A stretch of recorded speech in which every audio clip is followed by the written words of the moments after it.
का टॉपिक है इलेक्ट्रोस्टैटिक्स का। इलेक्ट्रोस्टैटिक्स का मीन होता है, electro means charge and static mean rest. तो the study of charge at rest is electrostatics. ठीक है, तो सबसे पहले हमने देखना चार्ज पैदा कैसे होता है। प्रोडक्शन ऑफ इलेक्ट्रिक चार्ज, जैसे साउंड पैदा होता था हमेशा वाइब्रेशन के ज़रिए, ऐसे ही चार्ज हमेशा रबिंग के ज़रिए पैदा होता है। जब किसी दो ऑब्जेक्ट्स को हम आपस में रब करते हैं तो चार्ज प्रोड्यूस हो जाता है। ठीक है, चार्ज हमेशा दो तरह के होते हैं, पॉजिटिव और नेगेटिव आमतौर पे चार्ज होते हैं। जिस ऑब्जेक्ट के ऊपर कोई चार्ज नहीं होता है, इसका मतलब है उसके ऊपर पॉजिटिव और नेगेटिव चार्जेस के तादाद बराबर है, वो एक न्यूट्रल ऑब्जेक्ट है।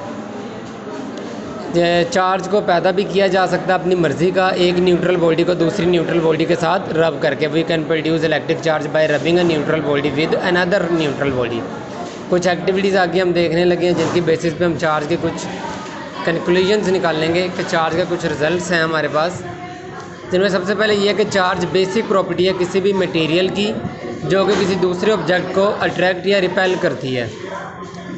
फंक्शन फ्रिक्शन प्रोड्यूस होती है दो डिफरेंट टाइप ऑफ चार्ज में।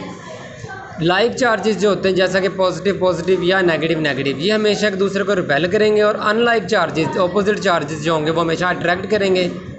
अब अगर कोई से दो ऑब्जेक्ट एक दूसरे को अट्रैक्ट कर रहे हैं तो इसके बारे में कंफर्म नहीं कहा जा सकता कि दोनों बॉडीज चार्ज हैं। लेकिन अगर दो ऑब्जेक्ट एक दूसरे को रिपेल कर रहे हैं तो इसका कंफर्म मेक श्योर है कि ये एक चार्ज ऑब्जेक्ट है, क्योंकि न्यूट्रल बॉडी अट्रैक्ट की जा सकती है चार्ज बॉडी के ज़रिए, लेकिन रिपेल नहीं की जा सकती। तो इसलिए हम कहते हैं repulsion is the shortest of charge on a body. इसके बाद हमारे पास है इलेक्ट्रोस्टैटिक इंडक्शन। इसकी डेफिनेशन देख लें।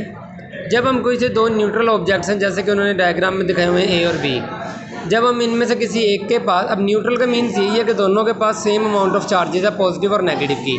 जब इनके पास हम कोई सा भी चार्ज ऑब्जेक्ट लेके आते हैं, जैसा कि मैं पॉजिटिव चार्ज लेके आया हूँ, तो इसके एक सिरे पे पॉजिटिव चार्ज पैदा हो जाएगा और एक सिरे पे नेगेटिव, क्योंकि ये नेगेटिव को अपनी तरफ अट्रैक्ट कर लेगा और पॉजिटिव को अपने से रिपेल कर देगा। तो ये दो बॉडीज़ जो कि न्यूट्रली चार्ज थी, किसी चार्ज बॉडी की मौजूदगी में एक बॉडी पे एक तरह का चार्ज, दूसरी बॉडी पे दूसरी तरह का चार्ज पैदा हो गया। इस सारे प्रोसीजर को इलेक्ट्रोस्टैटिक इंडक्शन कहते हैं। इसकी डेफिनेशन देखें। Whenever a charge body is brought close to an insulator conductor, the near end of the conductor develops a unlike charge while the far end of the conductor develops a like charge. Like charge मतलब ये positive था, तो like positive far and पे हुआ है और unlike negative near and पे हुआ है। तो इस सारे सेपरेशन ऑफ चार्ज को क्या कहते हैं? इलेक्ट्रोस्टैटिक इंडक्शन कहते हैं।